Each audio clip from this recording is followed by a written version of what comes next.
Going back to CJ for a second, when you guys get him, I think people were probably figuring, well, last year his contract, all these other aspects that were not basketball aspects, but then he's a veteran presence, you've got a younger team.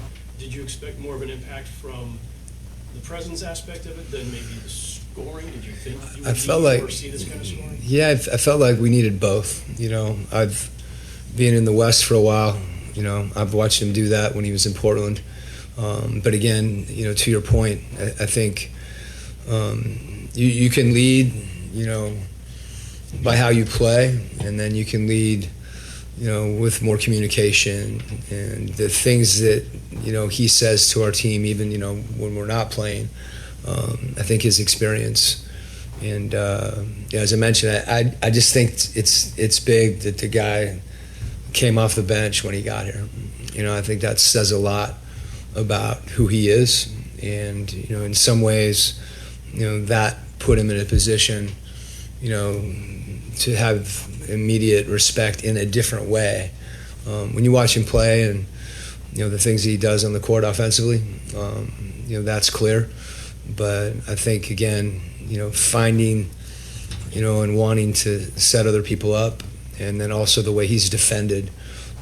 You do those things and you demonstrate leadership as much as anything.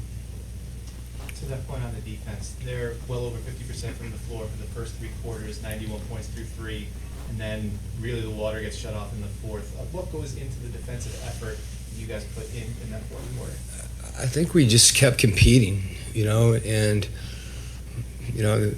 over the course of a game, if you don't let up and you don't give in to that, you have an opportunity to have more success late if you just kind of hang in there. And we know they're such a good team, and they're so hard to guard offensively that I think our guys understand that when they do score, you just can't get discouraged. You just need to keep trying to raise your level. We had a hard time on the defensive glass. Those plays can really be deflating. But I thought we responded to those as well. We never quite figured it out, but we dug in other aspects of the game.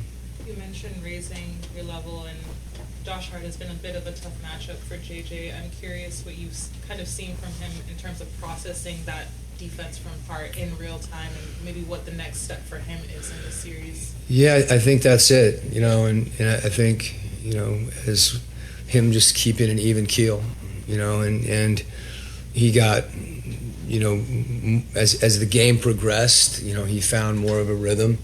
That's harder to do, I think, than maybe coming out and having everything go your way.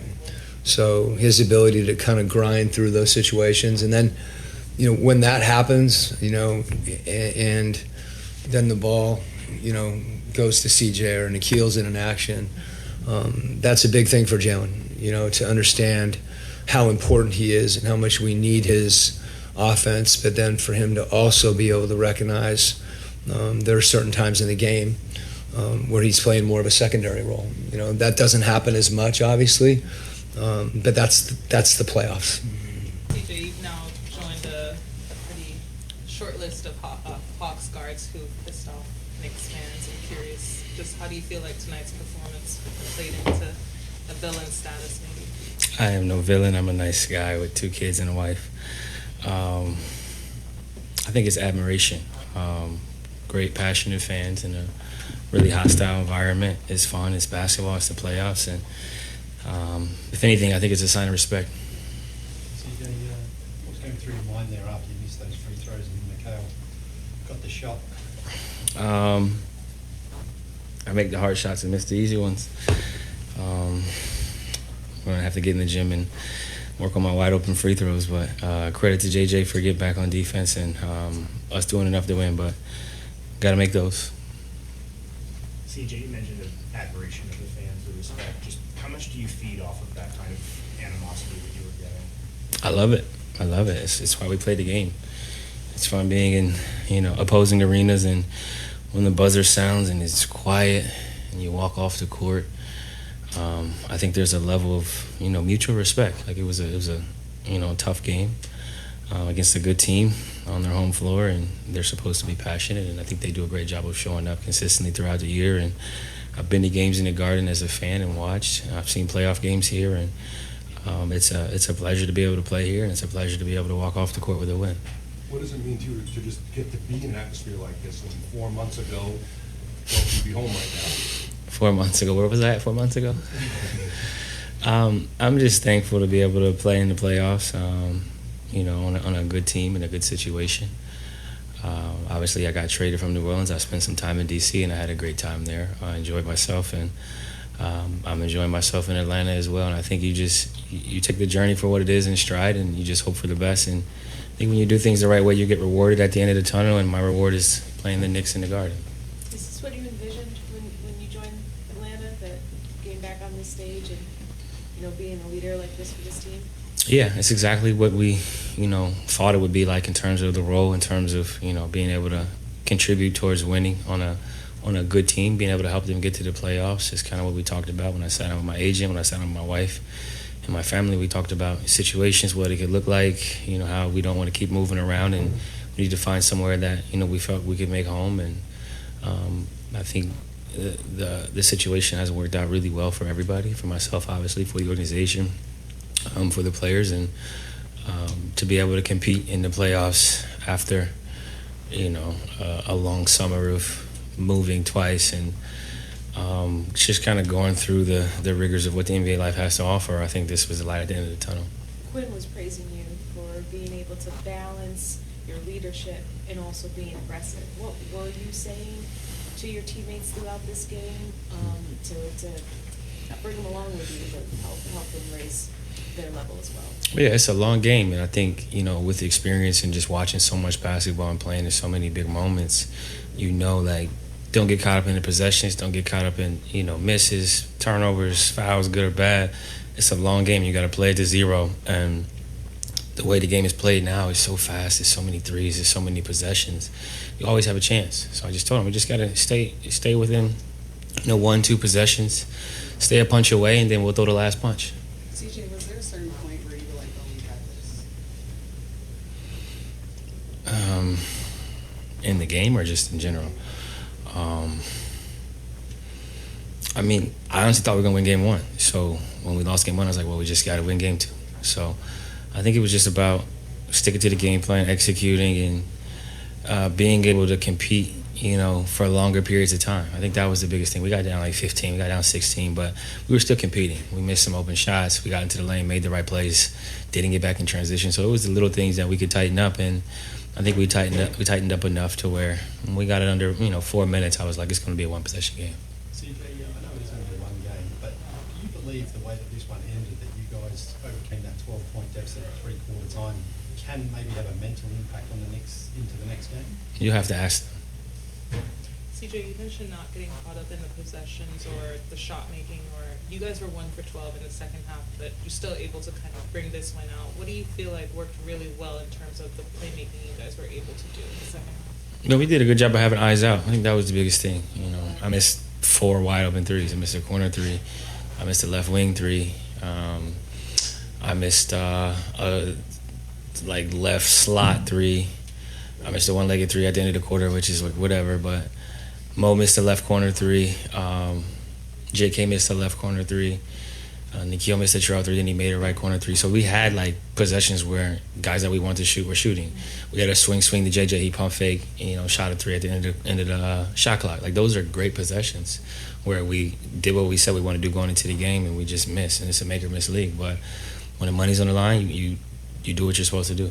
How would you describe just the intensity of this series kind of has gone on? Obviously, there's been a couple of heated moments and just stuff like that. Just basketball. It's exactly how it's supposed to be.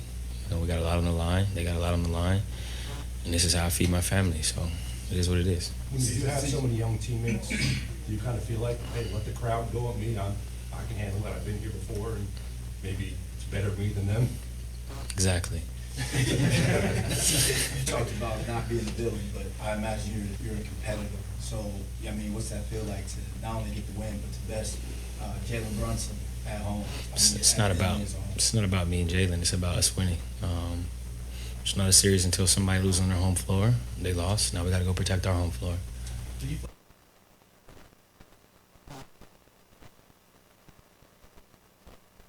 make adjustments to the way that you were playing your matchup?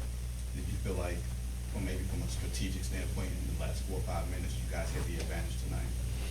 I think we did enough to win. If I make my free throws, we win by 3 instead of 1. But I have to watch the film to kind of get to the bottom of that. But I think it's just about execution. When you execute well down the stretch of games, you usually are going to win.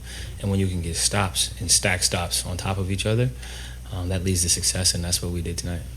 You guys made a run late in the fourth quarter in game one. Obviously, played it great in the fourth quarter here. Do you kind of notice? Are they like taking their foot off the gas a little bit? Do you notice a change in that momentum, or do you guys just play the same way regardless?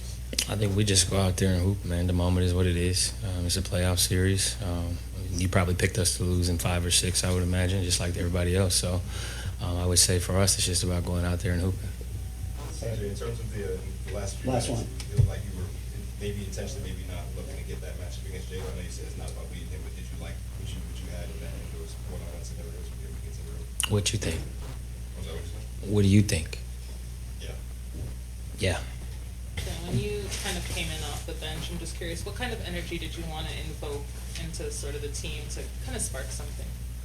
I think just setting the tone, mostly on defense,